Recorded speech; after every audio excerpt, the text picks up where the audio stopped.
Centripetal force acting on a particle. The force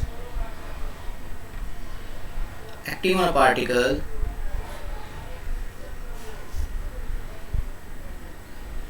moving in a circle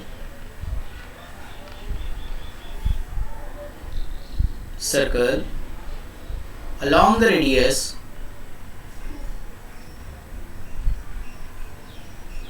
towards the center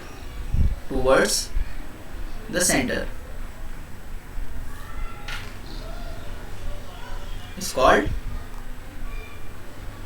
centripetal force.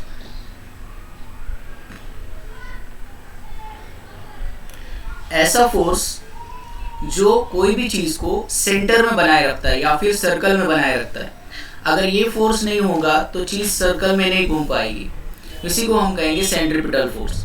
तो exactly centripetal force किसे कहेंगे? देखो, अगर मैं कहूँ कि एक पत्थर है, एक स्टोन है और एक स्टोन को हमने धागे से बांध दिया है, तो जब तक धागा आपके हाथ में है इस पत्थर को आप गोल घुमा सकते हो. लेकिन एक बार अगर धागा हाथ से छूट जाता है या टूट जाता है तो पत्थर गोल घूमेगा क्या? मान लो आप पत्थर को धागे से बांध रहे हो और धागे से आप बांधने के बाद पत्थर को गोल घुमा रहे हो. ओके, तो अगर धागा टूट जाता है, इफ इट ब्रेक्स, सो क्या पत्थर गोल घूमेगा? No sir. नो. इसका मतलब धागा होना जरूरी है. ये जो धागा है, और धागे में क्या चीज है पता है आपको? धागे में टेंशन है. क्या है? टेंशन. टेंशन क्या चीज होती है? टेंशन एक तरह का फोर्स होता है. याद रखना, टेंशन एक तरह का क्या है? फोर्स है. मतलब अगर आपको याद रखना है हमेशा, तो देखो, टेंशन, फोर्स, mg, वेट, ये सब एक ही रूप है इनके. ये सब के एक रूप है. और आप नॉर्मल रिएक्शन भी लगा सकते हैं यहाँ पे n. तो ये एक ही रूप है. मतलब अगर आप इनके डायमेंशंस देखोगे तो डायमेंशंस क्या आएगी इनके? सेम. सो अगर आप मुझसे पूछोगे क्या सर धागे के अंदर का टेंशन को हम लोग सेंट्रिपिटल फोर्स कह सकते हैं? यस, हम इसे सेंट्रिपिटल फोर्स कह सकते हैं, क्योंकि इस टेंशन के बिना ये जो पत्थर है ये सर्कल में नहीं घूम सकता. यानी पत्थर को गोल घूमने के लिए आपके पास जो धागा है, धागे में टेंशन होना जरूरी है, और टेंशन ही जो है इस पत्थर को सर्कल में बनाए रख रहा है. तो tension is also called as a centripetal force. Any force which make the body in the circular motion, maintain the body in the circular motion, that is called as the centripetal force.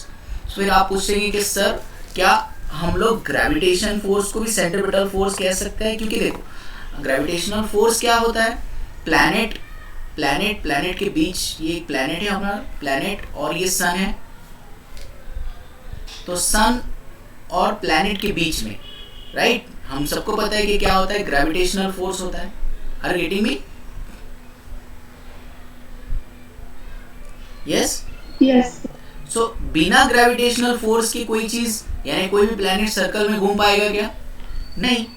तो क्या हम gravitational force को भी centripetal force कह सकते हैं? Yes, कह सकते हैं. Gravitational force is also called as a centripetal force, because without gravitational force the planet will not move in a circular path, will not cover a revolution around the sun. So we may say that कि gravitational force भी एक तरह के centripetal force की तरह काम करती है. Are you getting me? मैं क्या बताना चाह रहा हूँ आप लोगों को?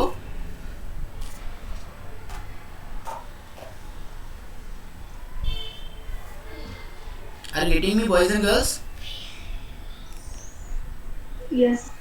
Okay, so any object which is making a circle, it means that there must be a force acting on that particle, and that force is called as a centripetal force. और उसी force को हम क्या कहते हैं? centripetal force. तो अगर आप एग्जांपल देना चाहें तो आपके पास बहुत सारे एग्जांपल है, जैसे कि मैंने आपको यहाँ पर लिखा ही है. Tension in the string,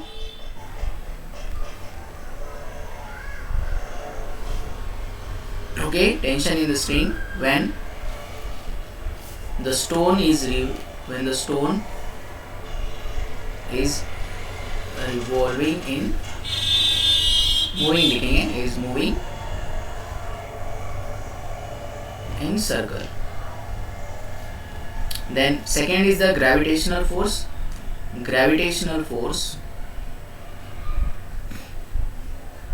force provide necessary centripetal force for circular motion.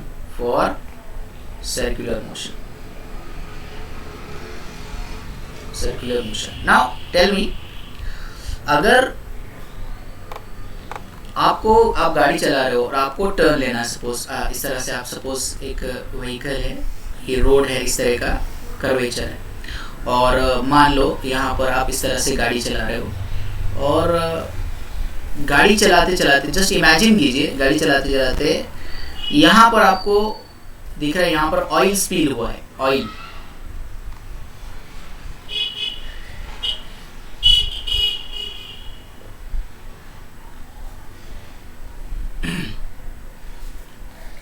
तो ऑयल स्पिल हुआ है यहाँ पर। तो मुझे एक बात बताइए, जब आप यहाँ से गाड़ी का टर्न लोगे तो गाड़ी टर्न ले पाएगी या स्लिप हो जाएगी? स्लिप हो जाएगी। गुड। इसका मतलब ये है, क्या यहाँ पर गाड़ी के टायर को फ्रिक्शन नहीं मिलेगा, है ना? I am correct? Yes sir. So क्या मैं कह सकता हूँ कि बिना फ्रिक्शन के गाड़ी टर्न नहीं ले सकती? कैन वी से दैट कि बिना फ्रिक्शन के गाड़ी टर्न नहीं ले सकती? Yes sir. सो इसका मतलब ये है कि फ्रिक्शनल फोर्स भी क्या है? सेंट्रिपिटल फोर्स प्रोवाइड करता है। Are you getting me? Yes. So the friction between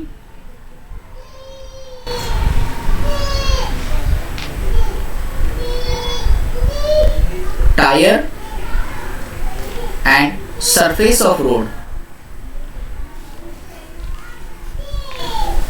provide the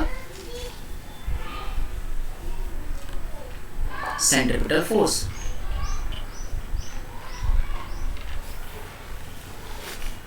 So I hope so you understand that what is meant by the centripetal force. Any force which make the body in a circular motion, which maintain the body in a circular motion, that force is called as a centripetal force. बिना centripetal force के कोई भी चीज circle में नहीं घूम सकती. Obvious है, बिना फोर्स के कोई चीज डिस्प्लेस हो सकती है क्या?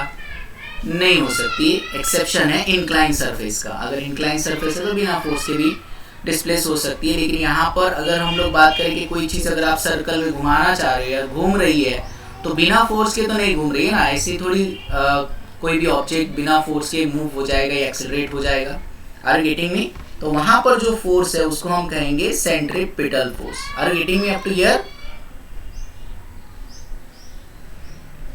Yes sir. Yes, sir.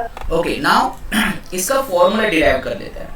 Okay, actual में 11th स्टैंडर्ड में ना आपने एक सेंट्रिपिटल फोर्स एक्सेलरेशन का फॉर्मूला डिराइव किया था. अब शायद आपको याद होगा या नहीं पता नहीं, लेकिन सेंट्रिपिटल एक्सेलरेशन का भी एक फॉर्मूला होता है. मैं वो आपको बता देता हूँ. सेंट्रिपिटल एक्सेलरेशन का फॉर्मूला जो होता है वो होता है A is equal to are omega square. ये सेंट्रिपिटल एक्सेलरेशन होता है.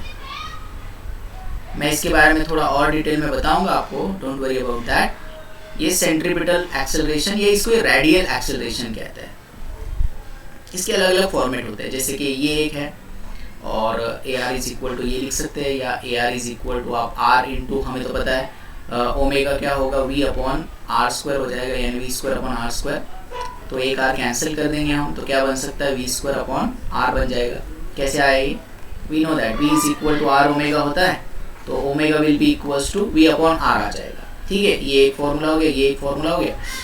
This is one, this is another formula, and this is third one. एक और फॉर्मूला होता है इसका, a r will be equals to v into omega. So we have 3 formulas for the centripetal और radial acceleration. This is what is called as uh, इस पूरे इसको हम लोग कहेंगे centripetal acceleration, or you may say that radial acceleration. Okay, centripetal acceleration or radial acceleration. Okay, are you getting this?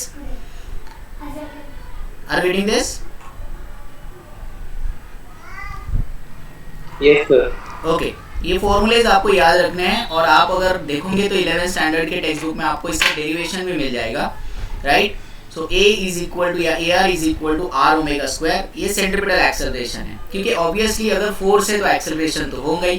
क्यों? क्योंकि Newton कहता है, न्यूटन की बात को कौन नहीं मानता, मानना तो पड़ेगा, right. If there is a force there must be a acceleration, if there is force there must be a acceleration, if there is acceleration it means that there must be a force।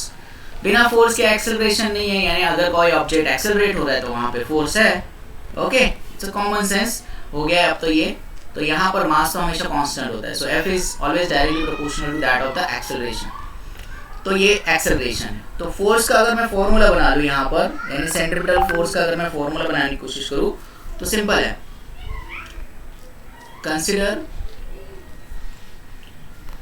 a body of mass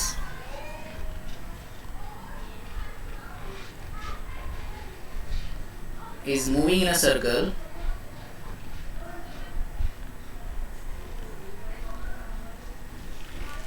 of radius r. Hence the force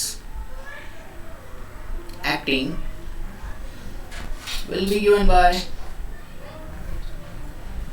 F will be equals to m into a. So this you can write centripetal, CP लिख लो यहाँ पर, या आप लिख सकते हो centripetal force। Okay, so ma, but what is that a कौन सा रहेगा, रेडियल रहेगा यानी सेंट्रीपिटल ही रहेगा। यहाँ पे वैल्यू पुट कर सकते हैं आप, तो this will B CP will be equals to m into what is the value of AR की वैल्यू ऊपर क्या निकाली हमने, R omega square. So what we write here, m R omega square. Are you getting this?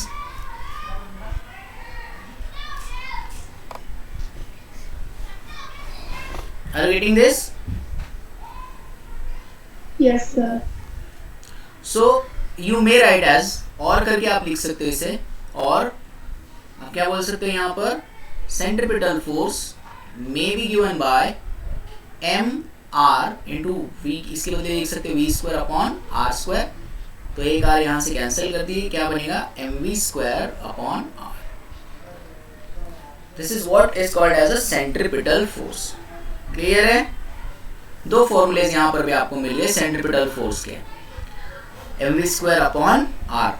M stand for the mass of the object, v stand for the velocity with which that body is moving, and r in which that moving in a circle, radius of that circle. Okay, clear हो रहा है boys and girls?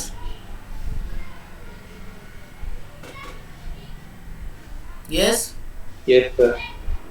Okay, अच्छा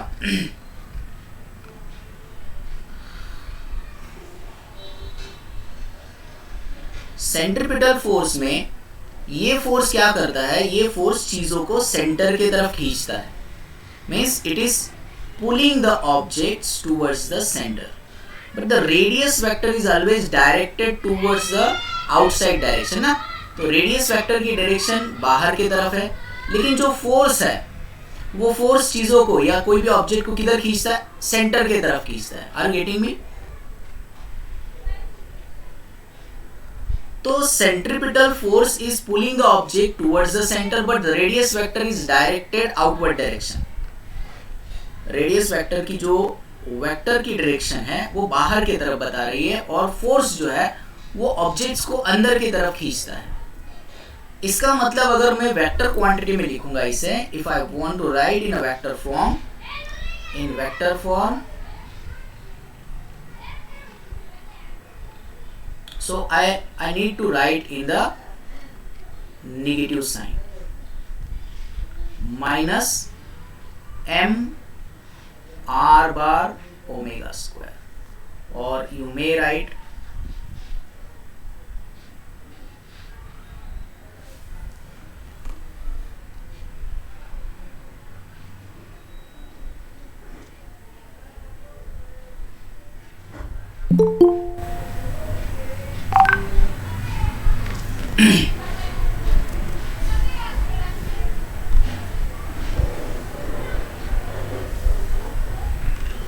रोहित आज late हो गए।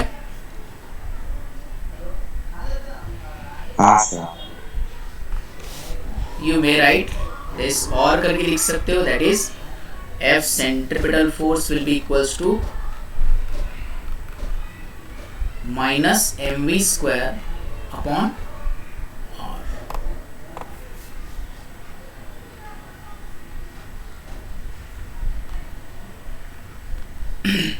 ठीक है।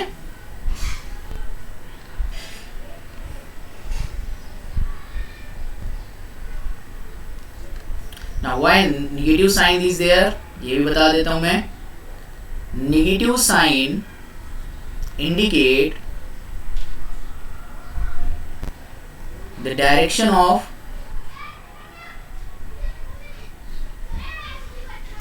Radius vector and centripetal force are in opposite direction.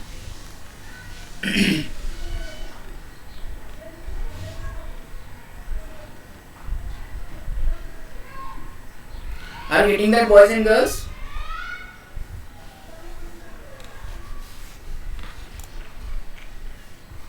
Hello? Hello, hello? Yes sir. Okay. So centripetal force, what is meant by centripetal force? Centripetal force क्या है? रोहन बता सकते हैं आप centripetal force? Rohan? Yes sir. Centripetal force बताइए, centripetal force क्या है? देखिए मैं आप ना इसे कॉन्सेप्चुअली समझिए, मैं आपको इस चीज को कॉन्सेप्चुअली समझा रहा हूँ। सेंट्रीपिटल फोर्स एक ऐसा फोर्स होता है जो चीज़ों को सर्कल में बनाए रखता है, यानी बिना उस फोर्स के कोई भी चीज़ सर्कल में घूम नहीं सकती है। मैंने आपको एग्जांपल भी बताया कि अगर धागा नहीं होगा तो कोई पत्थर आप गोल घुमा नहीं पाओगे, बिना धागे के यानी बिना टेंशन के तो पत्थर गोल घूम ही नहीं पाएगा। उसके बाद अगर ग्रेविटेशनल फोर्स नहीं होगा तो जो प्लैनेट्स है जो रिवॉल्व कर रहे हैं वो रिवॉल्व नहीं करेंगे, राइट। फ्रिक्शन नहीं होगा तो गाड़ियाँ टर्न नहीं ले पाएगी। तो कोई भी ऐसा फोर्स आपको दिखाई दे रहा है जो चीज़ों को सर्कल में बनाए रख रहा है, उसे आप सेंट्रीपिटल फोर्स का नाम दे सकते हो। Are you getting me? Yes sir. Yes, sir. Yes sir. Okay, good, very good. So I think so you understand about the centripetal force. So centripetal force की definition देख लेते फिर से एक बार। The force acting on a particle moving in a circle along the radius, remember this, along the radius towards the center. ये along the radius होती है और towards the center होती है। इसे मैंने explain किया था यहाँ पर टेंशन के थ्रू, यानी अगर हमारे पास ये एक स्टोन है और स्टोन को अगर हम लोग धागे से बांध कर गोल घुमा रहे हैं तो जब तक धागा है आपके हाथ में तब तक वो चीज़ गोल घूमेगी, लेकिन जैसे अगर धागा टूट जाता है या छूट जाता है तो ऑब्जेक्ट लीनियर मोशन पकड़ लेगा, मतलब सर्कुलर मोशन इसका वैनिश हो जाएगा। सिमिलरली मैंने आपको दूसरा एग्जांपल बताया था ग्रेविटेशनल फोर्स का। ध्यान दरवाजा बंद करो, ये खिड़की बंद करो।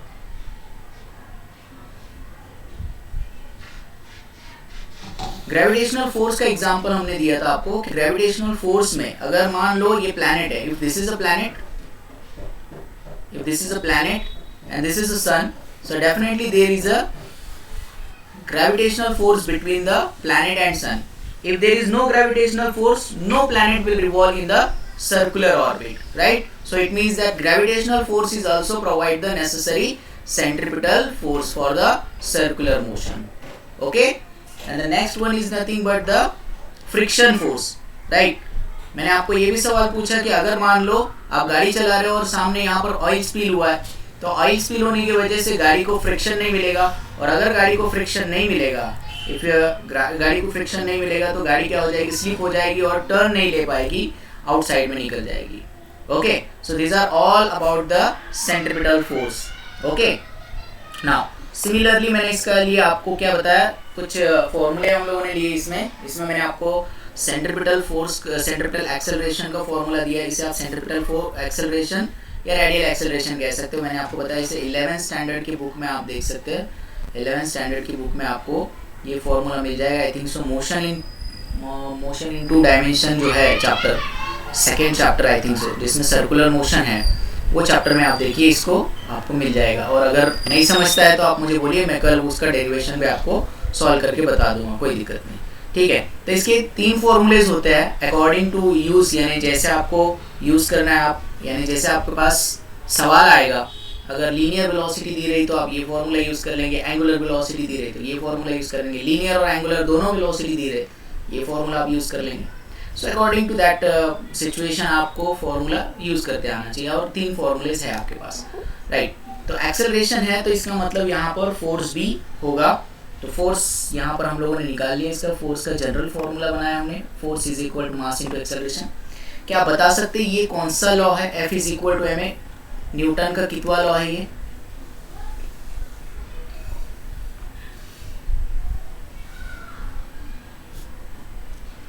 यस सर कितना?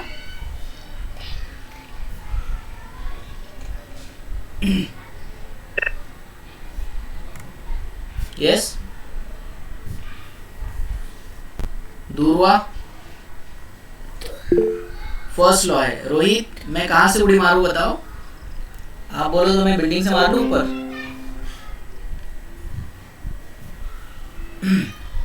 हाँ, मजा आ जाएगा बोलना सर। एक नंबर, न्यूटन का third law, every action has an equal and opposite reaction. नीचे जाके डायरेक्ट ऊपर।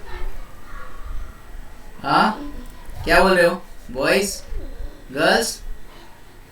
कितने नंबर का लॉ है ये? न्यूटन होता तो सच में आत्महत्या कर लेता। यश, कुछ बोल रहे हो? Second law, good. अब नहीं करता आत्महत्या। ठीक है। सो न्यूटन का सेकेंड लॉ है that force is directly proportional to the rate of change of momentum, that is F is equal to ma। Getting that? Newton को भूल जाएगी तो कैसे चलेगा? न्यूटन तो सपनों में आके परेशान करेगा फिर फिजिक्स में। और वो तो ऐसे भी करता है। हाँ क्या?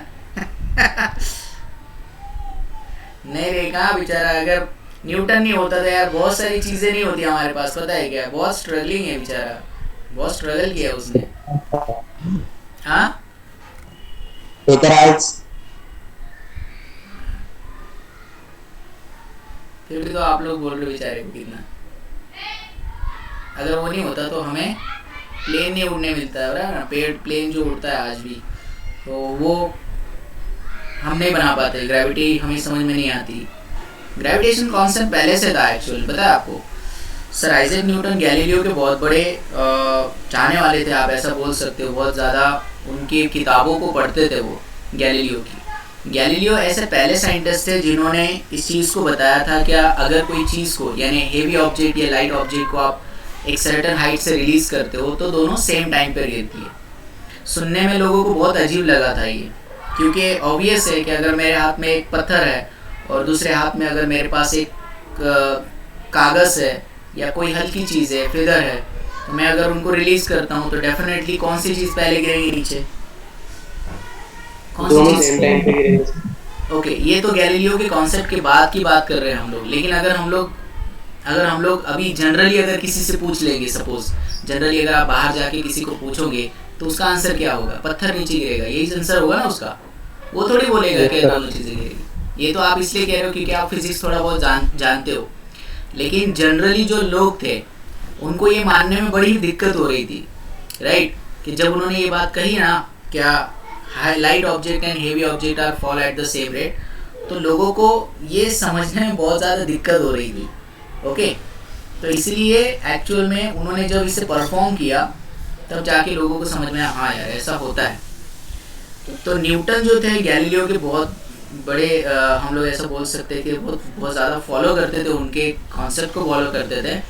तो चीज़ें नीचे गिरती ये तो उनको पहले से ही पता था। ग्रेविटेशन का जो आप बोलते हो ना, क्या एप्पल उनके सर पर गिरा, फिर ही थॉट दैट क्या व्हाई एप्पल फॉल्स डाउन, है ना स्टोरी। 1660 में आई थिंक, 1660 में 1660 के अप्रोक्सीमेट में सर आइजैक न्यूटन जो थे, आपको पता है सर आइजैक न्यूटन की डिग्री क्या है? You know that? What is the degree of? Which degree he possess?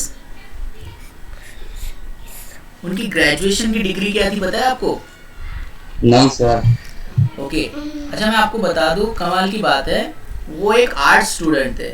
He was a art student. देखो आर्ट स्टूडेंट होने के बाद ये हाल है, तो साइंस स्टूडेंट होता तो क्या करता? सर पूरी दुनिया हिला डालता है। वैसे भी हिला डाली। सो आर्ट स्टूडेंट है, लेकिन इनका जो स्पेशल सब्जेक्ट था वो मैथ्स था। आप जानते हो आज भी अगर आप आर्ट्स में देखोगे तो आर्ट्स में भी मैथ्स होता है, कॉमर्स में भी मैथ्स होता है। इसलिए आपको पता है क्या, नोबेल प्राइज जो है मैथ्स में नहीं दिया जाता। आपको पता है नोबेल प्राइज मैथ्स में दिया जाता है क्या?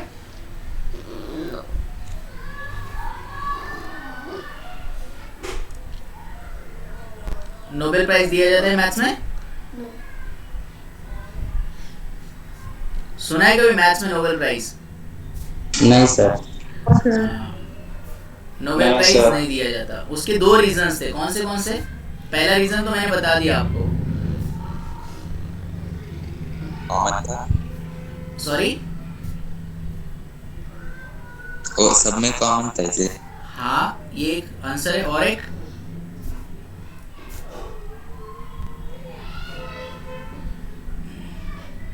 अल्फ्रेड नोबेल की एक असिस्टेंट थी। ओके अल्फ्रेड नोबेल की एक असिस्टेंट थी जिससे अल्फ्रेड नोबेल बहुत प्यार करते थे। लेकिन प्रॉब्लम ये था कि अल्फ्रेड नोबेल के वहाँ पर एक मैथमेटिशियन काम करते थे, वो उनसे प्यार करती थी और उन्होंने शादी कर ली थी। ओके सो ये जोक नहीं है, हाँ आप सर्च भी कर सकते हो, आप देख सकते हो। सो कुछ लोगों का मानना है कि because of that reason Nobel Prize is not included, maths is not included in the Nobel Prize. But इसका दूसरा रीज़न जो मैंने आपको बताया, क्या जो मैथ्स है, maths is not a mother science. हाँ मदर साइंस मतलब अगर आप देखोगे तो फिजिक्स आप साइंस में पढ़ोगे, बराबर है ना, लेकिन मैथ्स को आप कॉमर्स में पढ़ सकते हो, आर्ट्स में पढ़ सकते हो और साइंस में भी पढ़ सकते हो। इसीलिए मैथ्स एक मदर साइंस ना होने की वजह से मैथ्स को नोबेल प्राइज़ नहीं दिया जाता। तो ये दो रीजंस हैं। अब इसमें से पता नहीं नोबेल के मन में क्या था, किस रीजंस की वजह से उसने मैथ्स को नोबेल प्राइज से बाहर रखा है। आपके लिए एक छोटा सा सवाल है, मैथ्स को सबसे बड़ा अवार्ड कौन सा दिया जाता है? जस्ट जनरल नॉलेज, आप अगर साइंस स्टूडेंट है तो you must know about that this things, right? Maths है ना आप लोगों का?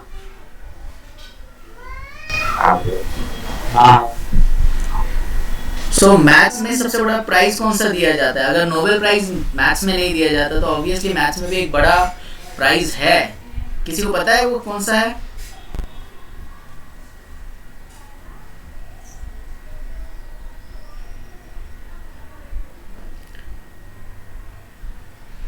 हाँ या नहीं तो बोल दो। हाँ बोलने वाले को 10 रुपए। ओके स्वयं को 10 रुपए। ओके ठीक है, कल बताना है। हाँ वो उसमें कौन सी बड़ी बात है सर बोलना, अभी हम गूगल कर लेते हैं अभी बैठे बैठे। ओके चलो मैं ही बता देता हूँ। फील्ड प्राइज होता है। फील्ड प्राइज ये सबसे बड़ा अवार्ड होता है, मैथ्स में दिया जाता है। और इसकी खासियत ये होती है क्या, इसे आपको 40 साल की उम्र के अंदर अंदर ही लेना होता है। मतलब you have to publish something, आपको कुछ ना कुछ ऐसा इन्वेंट करना होता है 40 साल की उम्र के अंदर अंदर, तो ही आपको ये नोबेल जो ये फील्ड प्राइज है वो लिया जाता है। बोल रहे हो रहे ना आप लोग? नहीं सर। नहीं सर। नहीं सर। ओके तो इस तरह से बेसिकली अल्फ्रेड नोबेल की भी बहुत अच्छी स्टोरी है। एक्चुअल में जब हम लोग सामने आएंगे तो मैं आपको उनके बारे में बताऊंगा। मुझे काफ़ी इंटरेस्ट है ये सारी चीज़ें पढ़ने में भी। उनकी स्टोरीज भी काफ़ी इमोशनल होती है, पता है क्या? तो जैसे कि for example sir Isaac Newton की बात हम लोग करें तो सर आइजैक न्यूटन काफ़ी शाइनिंग पर्सनालिटी थे। आपको मालूम नहीं होगा लेकिन उन्होंने ज़िंदगी भर शादी नहीं की थी, पता है आपको ये बात? नहीं। हाँ इसीलिए तो सक्सेसफुल थे।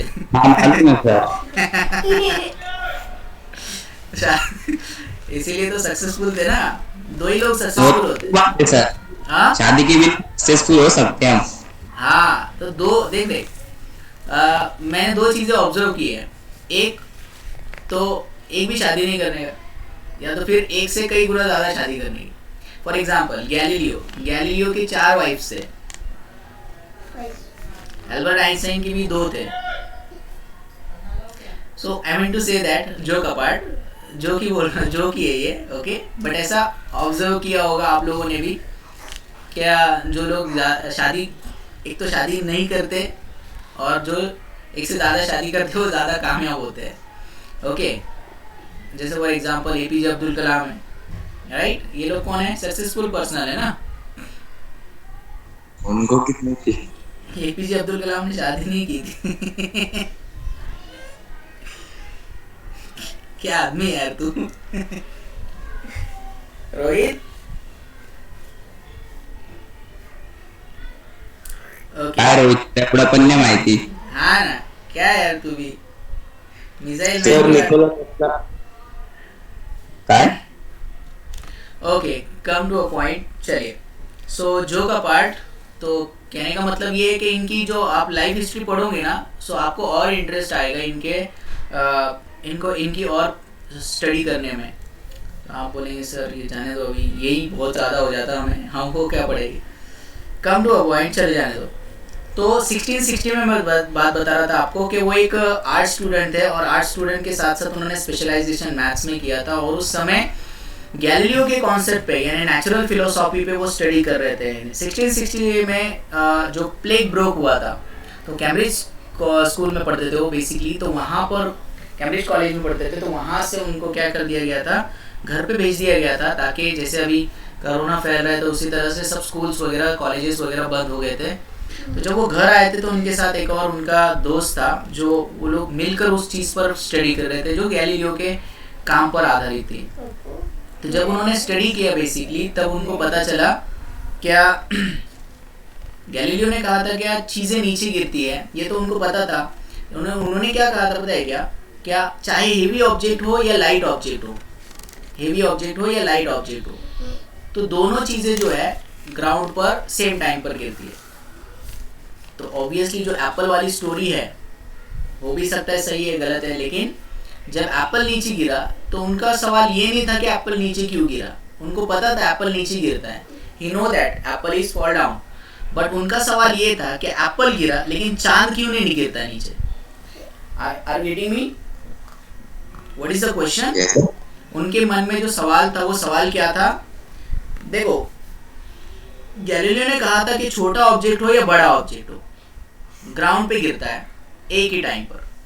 ही थॉट दैट कि देखो एप्पल तो नीचे गिर रहा है, एप्पल तो नीचे गिर रहा है, तो फिर चांद क्यों नहीं गिर रहा है? तो चांद इसलिए नहीं गिर रहा है क्योंकि चांद गोल घूम रहा है। चांद इसलिए नहीं गिर रहा है क्योंकि चांद गोल घूम रहा है। लेकिन चांद ऐसे कैसे गोल घूम सकता है बिना किसी चीज के? तो जरूर कोई ना कोई चीज है जो, या कोई ना कोई फोर्स है जो चांद को और सन को बांध के रखी है, और इसी को उन्होंने नाम दिया gravitation. Sorry, sir attraction force की वजह से भी वो रहते हैं ना? यस ना, पर अट्रैक्शन फोर्स ही है ना वो। पहले नहीं पता था लोगों को, पहले लोगों को इसका नाम नहीं पता था ना कि उसे नाम क्या दे। यस, चीजें गोल तो घूमती है, लेकिन क्यों घूमती है? वाई? बिना फोर्स के तो कोई चीज घूम नहीं सकती ना। और तब न्यूटन ने उसे नाम दिया ग्रेविटेशनल फोर्स। ग्रेविटोन एक्चुअली एक लैटिन वर्ड होता है। ग्रेविटोन का मतलब होता है अट्रैक्शन, और इसी बेसिस पर उन्होंने इसे नाम दिया।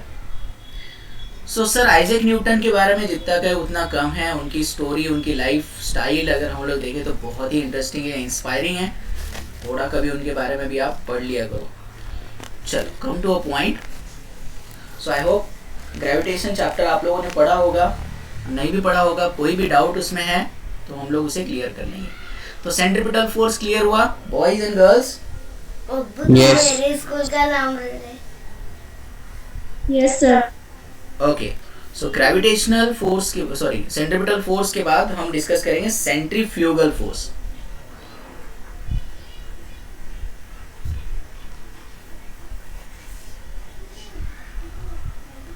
फुगड़ी खेलते हो क्या? फुगड़ी खेले कभी? क्या सर? फुगड़ी आती है ना, वो ऐसे ऐसे खेलते हैं। हाँ सर हाँ पता है। सर। अच्छा, हाँ। फुगड़ी खेलते वक्त हाँ, कभी कभी। सर बचपन में खेली है। अरे वाह, गुड। प्लीज हंसना मत, मेरे डायग्राम कुछ इतनी कुछ खास नहीं है। तो ये लोग जब गोल घूमते हैं, ओके, तो जस्ट इमेजिन करो इन दोनों के बीच में जो हाथ पकड़े हुए हैं ना दोनों ने, हैंड्स, ये जो है ये प्रोवाइड करता है इनको centripetal force. Are you getting me? Yes sir. Yes sir. अगर इन दोनों के हाथ जुड़े नहीं रहे तो ये नीचे बाहर फेंके जाएंगे, राइट? यस। तो जब ये गोल गोल घूम रहे होते हैं तो इनके मन में एक डर भी होता है, एक डर होता है, डर। हाथ छूट ना जाए। हाँ, हाथ छूटेगा तो हम बाहर फेंके जाएंगे। तो वो जो बाहर खींचने वाला जो फोर्स होता है उसे कहते हैं सेंट्रीफ्यूगल फोर्स, है ना? ऑब्वियसली कोई चीज जब गोल घूम रही है तो जैसे ही अगर हाथ छूटता है तो ये चीज बाहर के तरफ खींची चली जाती है। तो बिना किसी फोर्स के तो कोई चीज अपने आप ही बाहर खींचे नहीं जाएंगी, मतलब बाहर खींचने वाला भी कोई फोर्स है और उस फोर्स को हम कहते हैं सेंट्रीफ्यूगल फोर्स, जो कि एक सीडो फोर्स होता है।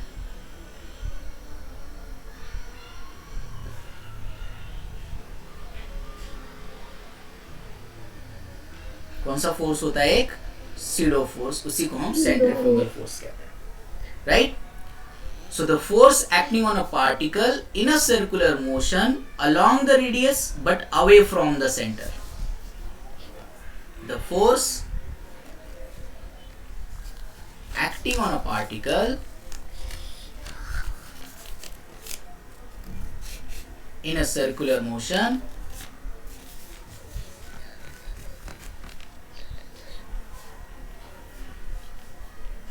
along the radius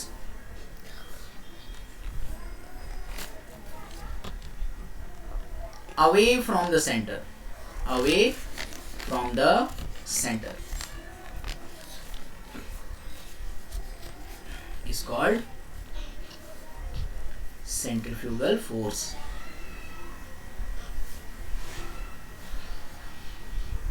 It's called centrifugal force.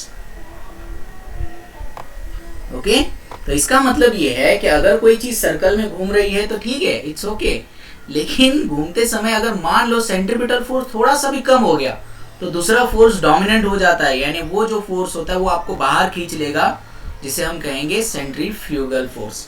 तो सेंट्रीफ्यूगल फोर्स एक तरह का सीडो फोर्स होता है, एक इमेजिनरी फोर्स होता है जिसका ओरिजिन हमें नहीं पता होता है, हमें कौन बाहर खींच रहा है हमें नहीं पता होता है, इसलिए हम उसको सीडो कहते हैं, एक इमेजिनरी फोर्स कहते हैं, ठीक है? तो अगर हम इसके फॉर्मूले की बात करें तो सेंट्रीफ्यूगल फोर्स का फॉर्मूला सेम वही रहेगा, right?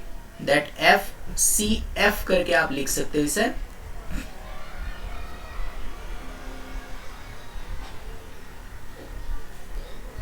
M R omega square लिख लीजिए, या तो फिर आप इसको F C F will be equals to M V square upon R लिख लीजिए।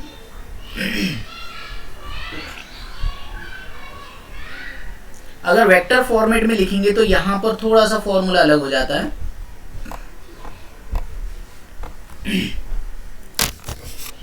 इसका फॉर्मूला थोड़ा सा अलग कैसे है? वेक्टर फॉर्मेट में F C F bar will be equals to M V square upon R bar. यहाँ पे माइनस साइन नहीं दिखा रहा है आपको, राइट? अब माइनस साइन इसलिए नहीं दिखा रहा है क्योंकि हमने लास्ट टाइम देखा था कि जो रेडियस वेक्टर था वो बाहर की तरफ था लेकिन फोर्स अंदर खींच रहा था। अब इस केस में क्या हो रहा है? फोर्स भी बाहर है और रेडियस वेक्टर की भी डायरेक्शन किधर है? बाहर की तरफ है। तो हम लोग क्या कह सकते हैं कि रेडियस वेक्टर की डायरेक्शन और जो फोर्स की डायरेक्शन है वो सेम है। ये रेडियस वेक्टर है हमारा आर बार और फोर्स भी तो बाहर ही खींच रहा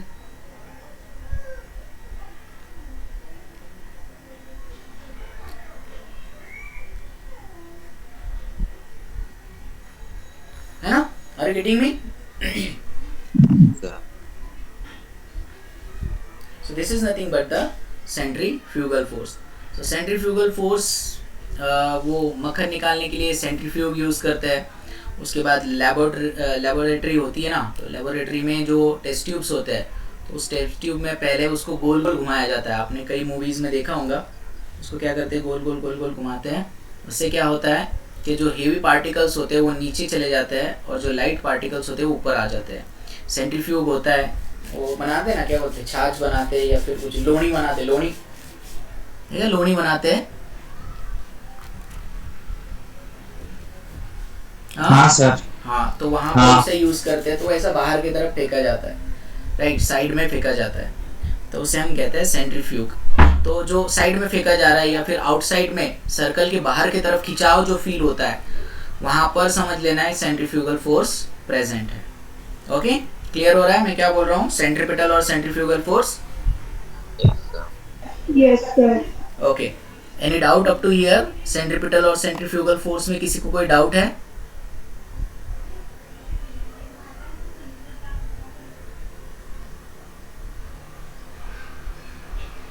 सेंट्रीपिटल फोर्स और सेंट्रीफ्यूगल फोर्स में किसी को कोई डाउट है? सर फिर दोनों में से डोमिनेंट कौन सा होगा? वो डिपेंड करता है. अगर मान लो आपके पास रस्सी अच्छी मजबूत है, ओके, टेंशन स्ट्रांग है, तो डोमिनेंट फोर्स तो सेंट्रीपिटल फोर्स रहेगा. लेकिन अगर अचानक से आपके हाथ से रस्सी टूटती है, तो यहाँ पर क्या है, अभी फिलहाल ये बैलेंस रहता है. जब कोई चीज़ गोल घूम रही होती है उस समय ये फोर्सेस क्या होते हैं, बैलेंस होते हैं. तो इस हिसाब से अगर हम लोग देखें तो कोई भी फोर्स बाहर की तरफ भी है, अंदर की तरफ भी है. लेकिन जो भी फोर्स कमजोर पड़ जाएगा तो दूसरा फोर्स डोमिनेंट होके उसको बाहर खींच लेगा. आप समझ रहे मेरी बात? Yes, sir. ओके, दोनों फोर्स पार्टिकल पे एक्ट हो रहे हैं, लेकिन क्या होगा, जो भी डोमिनेंट हो जाएगा, यानी जो भी थोड़ा भी कमजोर हुआ है ना, यानी जैसे आप फुगड़ी खेल रहे हो, तो फुगड़ी खेलते खेलते आपका हाथ थोड़ा सा भी लूज हो गया सपोज, तो सेंट्रीफ्यूगल फोर्स डोमिनेंट हो जाएगा और आप बाहर खींचे चले जाओगे. आर गेटिंग में? यस. गाड़ी चलाते वक्त अगर मान लो फ्रिक्शन थोड़ा भी कम पड़ गया, तो सेंट्रीफ्यूगल फोर्स हावी हो जाएगा, डोमिनेंट हो जाएगा, और फिर गाड़ी को क्या कर देगा, स्किड कर देगा, बाहर की तरफ खींच लेगा. So I hope you understand the centripetal and centrifugal force clearly. Are you getting that? Yes, sir. Okay, good. So let's we move to the next topic, that is nothing but the acceleration के बारे में. और थोड़ा सा मैं आपको बताऊंगा, centripetal acceleration और सेंट्रीफ्यूगल एक्सेलरेशन भी होता है, जिसको हम टेंजेंशियल एक्सेलरेशन कहते हैं. टोटल लिख देता हूं मैं, एक्सेलरेशन. अच्छा, वो डेरिवेशन बना के दे दूं क्या मैं आपको, डेरिवेशन रेडियल एक्सेलरेशन का? यस.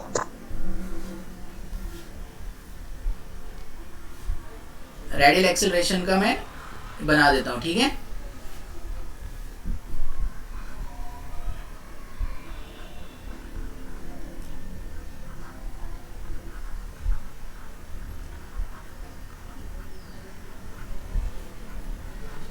आप इसको सेंट्रीपिटल एक्सेलरेशन भी कह सकते हो.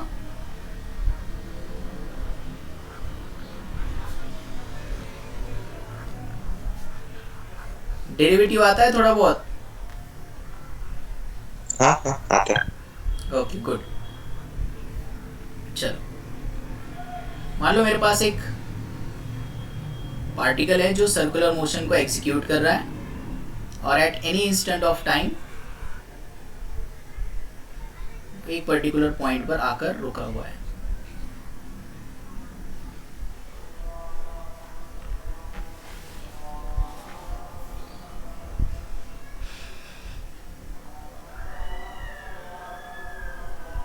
Okay. Now suppose this is a point P which is in XY plane. ये मान लेते हैं एक पोजीशन वेक्टर है. This will be x axis, this this will be y axis, ये सेंट्रल पार्ट है, ओके, और ये एंगल रहेगा हमारा theta, okay. So instead of theta we'll take here omega t. Now consider a particle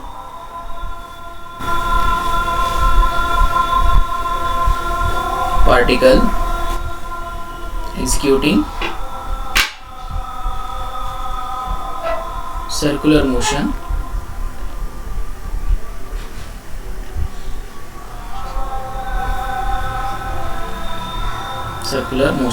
let r bar be the position vector.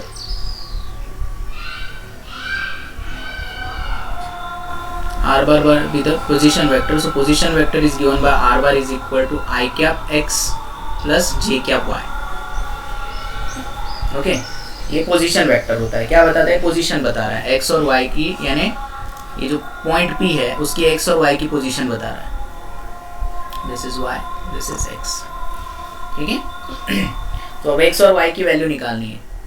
Late we can calculate the x, मतलब adjacent side है, ये 90 degree हो गया. And this can be take as a, क्योंकि particle घूम रहा है तो ओमेगा टी ले लेते हैं. So you right here cos theta will be equals to क्या आएगा? cos theta x upon r. So you may write cos omega t is equal to x upon r. यहाँ पे आप लिख दीजिए थीटा क्या होता है, ओमेगा टी होता है. मैंने आपको लिख कर दिया है पहले भी. Sir sorry, back. हाँ एक मिनट रुक जाओ.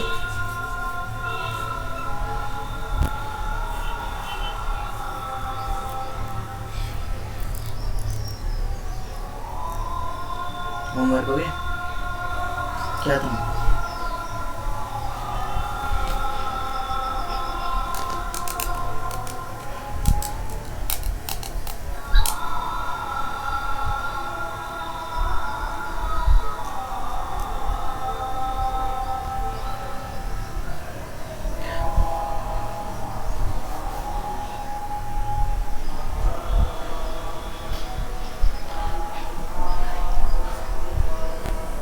सो x की वैल्यू क्या हो जाएगी? r cos omega T.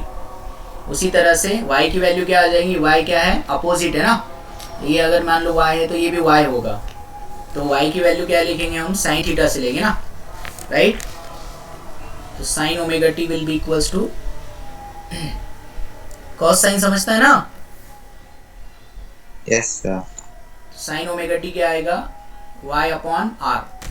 तो y की वैल्यू आ जाएगी आपकी r साइन ओमेगा टी. तो इसको हम लोग इक्वेशन में ऊपर पुट कर देंगे, x की वैल्यू और y की वैल्यू. इसे इक्वेशन 1 कहिए.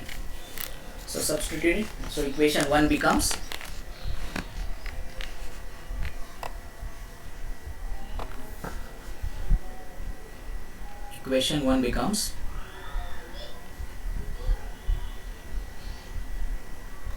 so we'll write here r bar will be equals to I cap x. x की वैल्यू क्या है? r cos omega t plus j cap r sin omega T. इसे equation 2 कहेंगे. यहाँ तक क्लियर है? यस. ओके, मैंने x और y की वैल्यू निकाल ली और उसको वहां पर सब्स्टिट्यूट कर दिया. अब मुझे क्या करना है? एक्सेलरेशन निकालना है. तो ये पोजीशन वेक्टर है. पोजीशन वेक्टर मतलब ये क्या कर रहा है? इस तरह से घड़ी के कांटे की तरह है. ये आर बार है, थोड़ी देर यहाँ है, फिर थोड़ी देर बाद यहाँ आएगा, फिर घूमेगा इस तरह से. तो ये क्या करेगा? अपनी पोजीशन को चेंज करेगा. So change in position with respect to time क्या देता है? Change in position with respect to time. What will get? Change in position upon time. क्या मिलेगा? Change in position upon time.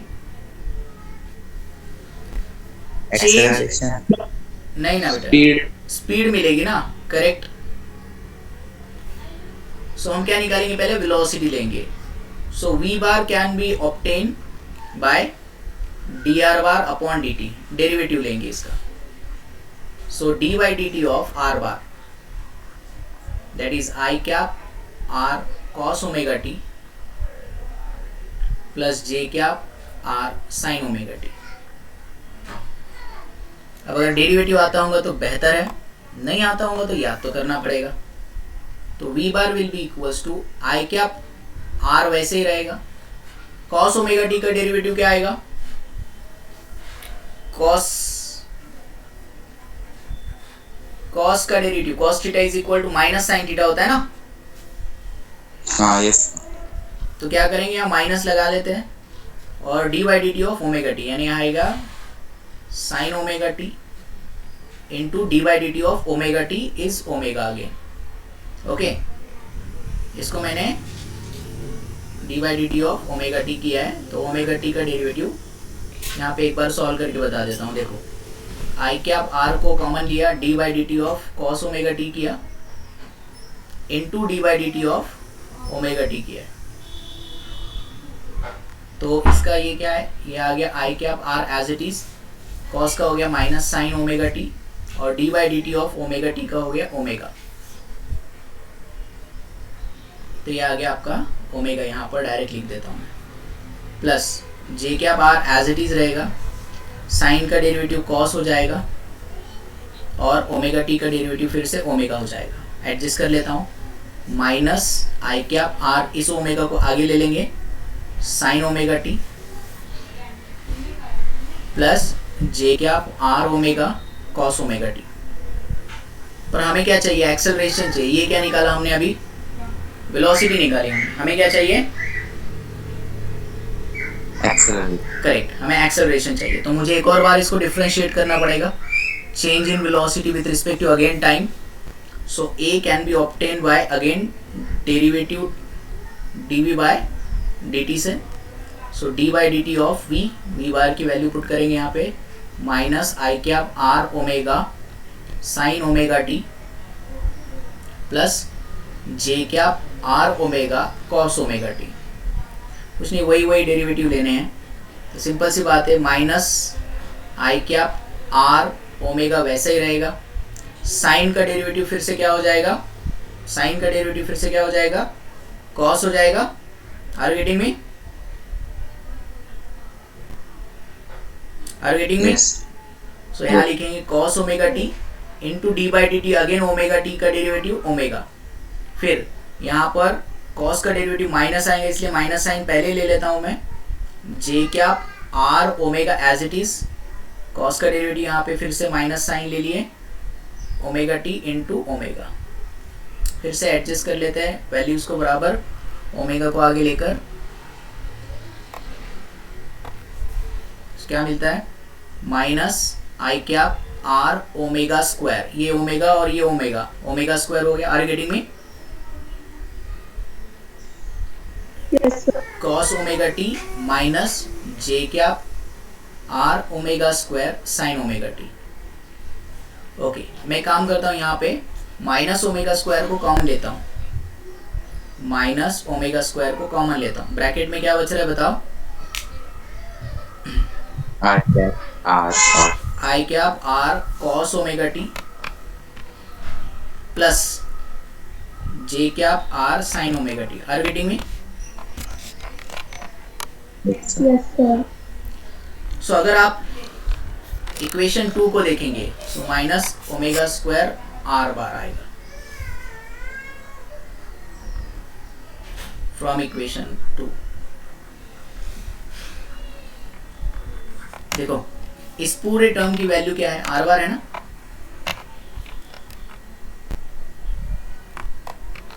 Yes, Yes, are sir. Getting, are getting में boys and girls. Yes. So ये मिल गया हमारा formula Yes. हमें, ये vector format में आ गया. y minus sine, again same thing. ये सेंट्रीपिटल एक्सेलरेशन है, ये अंदर की तरफ है, लेकिन रेडियस वेक्टर तो बाहर की तरफ होता है. ये हमारा ए आर है अंदर की तरफ, लेकिन आर बार तो बाहर की तरफ है, इसलिए माइनस साइन है. So in magnitude you can write, magnitude you write AR will be equals to R omega square. और फिर वही मैंने 3 फॉर्मूलेस बना के दिया, बना सकते हो तीनों फॉर्मूलेस। Getting that?